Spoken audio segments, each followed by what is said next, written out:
This is New Day Northwest.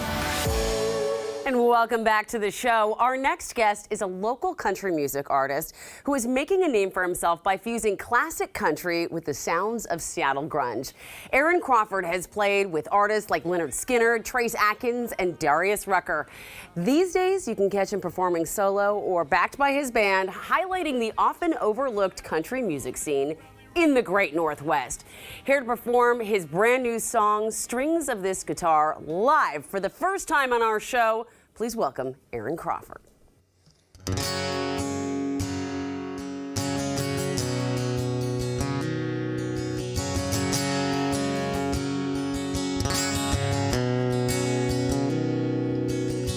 Picked her up at 15 before I could even drive a car.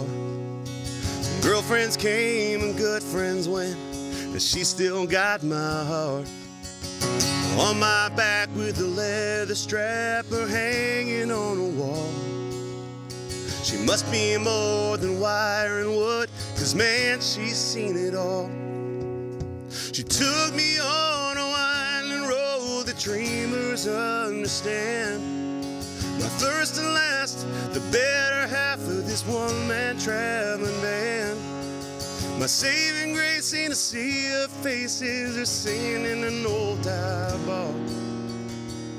That's my life through the strings of this guitar.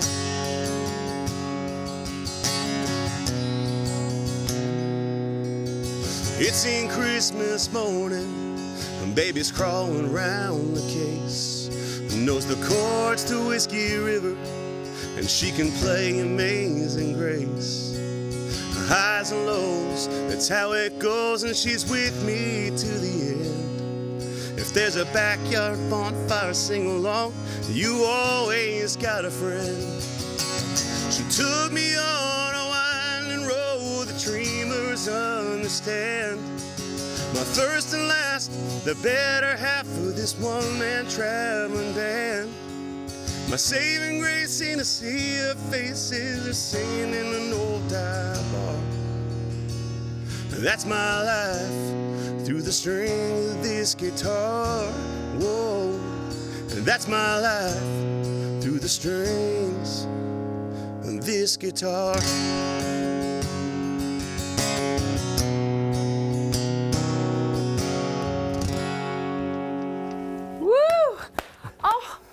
The chills. Thank you. What a sweet, sweet song. Do you write your music? I do, most of it. I have a few songs that are written by other artists, but for the most part, they're written with other writers or myself.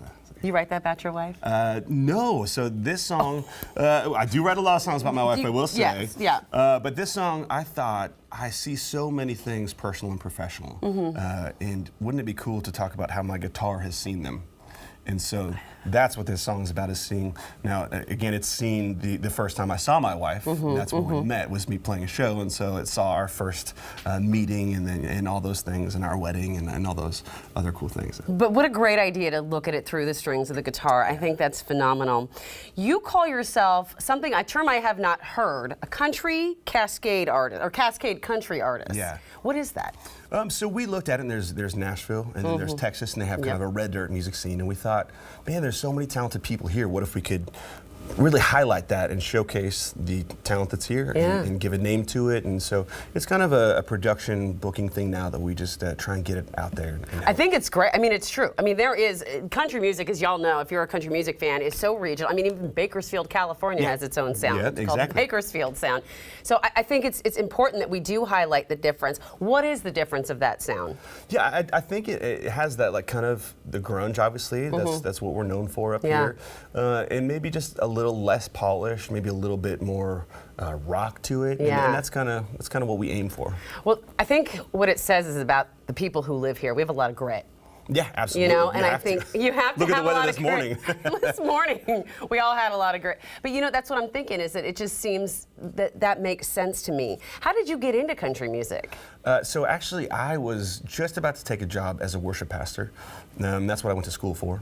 And a friend of mine called and said, "Hey, I want you to try doing country with my buddy." And I thought, okay, let's check in and see if I still like what's going on in country, because I grew up listening to like Johnny Cash, yes, Willie Nelson, and those guys. And so, sure enough, totally great. So I formed a duo with a buddy of mine, and we went out and did some shows, and then that eventually landed on me being a solo artist. So. Wow. Yeah. It takes a lot. Yeah, Speaking of grit, it takes a absolutely. lot to keep going. Yeah. How have you kept yourself motivated? It helps to have a good woman. We talked about the wife, so we actually joke that she just hires me to sing, and she does everything else. I love it, yes. So you have the support of your family, of your wife, and then, of course, I've got a 4-year-old and 2-year-old, Bowman and Campbell, and those two, you see them, and you're like, okay, I can't quit, because they need to see this. So. They need to see it, and they also need to, I mean, it's amazing to see someone who is an artist fighting so hard to keep that music alive. Yeah. What is next for you? Next, I've got a new album coming out, and we just finalized the name actually last night. We're going to call it 5. I've always had a goal of 10 records by the time I hang it up, and so this will be the 5th record. And so that is, this song will come out actually March 17th, so St. Patrick's Day, oh, cool. Which was also my grandma's birthday. It's another thing, talking about the things it's seen. And so then we'll have a couple more singles, and then they'll release that record, and then just get back to touring and all that. We are so excited to follow wherever your career takes you. We're so grateful that you came here this morning. Kick up our boots and have fun. And we'd love to have you again. I love that song, Doesn't Make a Difference. Oh, yeah. This makes my heart happy. Thank you. All right, thank you, Aaron. We'll check in soon. Meantime, Winnie